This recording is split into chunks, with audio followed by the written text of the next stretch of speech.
Videos കാണുമ്പോൾ നിങ്ങൾക്ക് തോന്നുന്നുണ്ടോ ഞാൻ ഇന്നൊരു ഫുഡ് സ്പോട്ട് പരിചയപ്പെടുത്താൻ വന്നതാണെന്ന്? എന്നല്ല, ചെറിയൊരു ട്വിസ്റ്റ് ഉണ്ട്.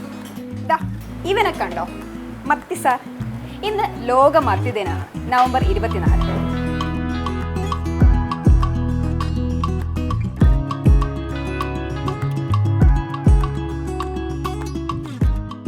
നമുക്ക് മലയാളികൾക്ക് ഏറെ പരിചിതമായിട്ടുള്ള ഒരു മീനാണല്ലേ മത്തി. കാണാൻ മത്തി കുഞ്ഞനാണെങ്കിലും ഈ ആരോഗ്യ ഗുണങ്ങളുടെ കാര്യത്തിൽ ഇവൻ ഒരു കില്ലാടിയാണ്. എങ്ങനെയാണെന്നല്ലേ, നമ്മുടെ ഒമേഗ 3 ഫാറ്റി ആസിഡ്, പ്രോട്ടീൻ, പിന്നെ നമ്മുടെ എല്ലിനും പല്ലിനും ഒക്കെ ഉറപ്പ് നൽകുന്ന കാൽഷ്യം, ഫോസ്ഫറസ് പോലുള്ളതൊക്കെ നമ്മുടെ മത്തിയിലുണ്ട്. ഇന്ന് ലോക മത്തി ദിനമാണ്. അപ്പോൾ മത്തി ഒരുപാട് ഇഷ്ടമുള്ള ഒരു മീനാണോ? ഇടയ്ക്കിടയ്ക്ക് കഴിക്കാറുണ്ടോ? മത്തി ഇഷ്ടമുള്ളതാണ്. ഇവിടെ വരുമ്പോൾ സ്ഥിരം വെറൈറ്റി ആയിട്ട് ഓർഡർ ചെയ്യുന്നത് മത്തി ഫ്രൈ ആണ്. ഇവിടുത്തെ നല്ല മസാല ഉള്ള അടിപൊളി മത്തി ഫ്രൈ ആണ്. ഞങ്ങൾ സ്ഥിരം ഇവിടുത്തെ ആൾക്കാരാണ്. പിന്നെ മത്തി ഭയങ്കര ഫേവറേറ്റ് ആയിട്ടുള്ള സാധനമാണ്. അതായത് വീട്ടിൽ ആണെങ്കിൽ തന്നെ മത്തിയൊക്കെ എൻ്റെ ബ്രദറിനും എല്ലാവർക്കും വളരെ ഫേവറേറ്റ് ആയിട്ടുള്ള സാധനമാണ് മത്തി. ഹെൽത്ത് ബെനിഫിറ്റ്സ് ഭയങ്കരമായിട്ട് അറിയത്തില്ല, എന്നാലും ടേസ്റ്റ് വെച്ചിട്ട് ഭയങ്കര ഇഷ്ടമാണ് പൊതുവേ.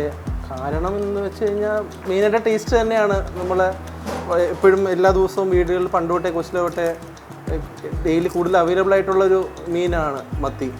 അതിൻ്റെ ആ ടേസ്റ്റ് തന്നെ നമുക്ക് ഭയങ്കരമായിട്ട് കൊച്ചിലെ തൊട്ടേ ഒരു മനസ്സിൽ ഉള്ളൊരു ഇതാണ്. പിന്നെ നമ്മുടെ ബ്ലഡിനെയും നെർവസ് സിസ്റ്റത്തിനെയൊക്കെ ഹെൽത്തി ആയിട്ട് നിലനിർത്താൻ വേണ്ടിയിട്ട് ഹെൽപ്പ് ചെയ്യുന്ന വൈറ്റമിൻ B12 അതും നമ്മുടെ മത്തിയിലുണ്ട്. ഇതുകൂടാതെ കാർബോഹൈഡ്രേറ്റ് തീരെ കുറവായതുകൊണ്ട് തന്നെ നമ്മുടെ ബോഡി വെയിറ്റ് കൺട്രോൾ ചെയ്യാനും ഇത് സഹായിക്കും. ചേട്ടാ, ഇവിടെ കച്ചവടമൊക്കെ പൊടി പിടിക്കുകയാണ്. അപ്പോൾ ഒരുപാട് പേര് മത്തിയൊക്കെ ഓർഡർ ചെയ്യുന്നുണ്ട്. അപ്പോൾ എല്ലാ ദിവസവും ഇങ്ങനെയൊക്കെ തന്നെയാണോ? സാധാരണഗതിയിൽ എല്ലാ ദിവസങ്ങളിലും ഇങ്ങനെ തന്നെയാണ്. മത്തിയാണ് കൂടുതൽ നമുക്കിവിടെ ചിലവാകുന്നത്. മത്തി കേരളീയരുടെ ഒരു ഇഷ്ടപ്പെട്ടൊരു ഭക്ഷണമാണല്ലോ. ആദ്യം ചാള, അതാണ് പറയുക. നമ്മളിപ്പോൾ ഏകദേശം ഒരു മീൻ തട്ടിൽ പോയി കഴിഞ്ഞാലും അവിടെ ചാള എന്ന് പറയാൻ, മത്തി എന്ന് പറയുന്ന സാധനം ഇല്ലെങ്കിൽ അതൊരു മീൻ തട്ടല്ല എന്നുള്ള ഒരു രീതിയിലുള്ള ഇതാണ്. മത്തിക്ക് അത്രയും സ്ഥാനമുള്ള മലയാളികളുടെ ഇടയ്ക്ക് നല്ലൊരു സ്ഥാനം തന്നെയാണുള്ളത്. എല്ലാവർക്കും ഇഷ്ടം മത്തിയാണ്, എനിക്കും ഇഷ്ടം മത്തിയാണ്.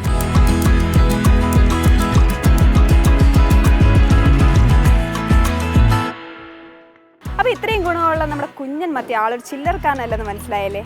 ഇതാ ഇവിടെ നല്ല ഉച്ച സമയമാണ്, നല്ല മത്തിയുടെ മണം വരുന്നുണ്ട്. അപ്പോൾ ഞാൻ ഒരു ഊണും മത്തി ഫ്രൈയും കഴിച്ചിട്ട് വരാം. ചേട്ടാ, ഒരു മത്തി ഫ്രൈയും ഊണും. അപ്പോൾ ഞാനും ഊണും മത്തി ഫ്രൈ ഒക്കെ കഴിക്കാൻ പോവാണ്. അപ്പോൾ കളമശ്ശേരി നിന്ന് വീഡിയോ ജേർണലിസ്റ്റ് ജോയൽ ജോൺസണോടൊപ്പം reporter Parvathy in reporter Kochi, signing of.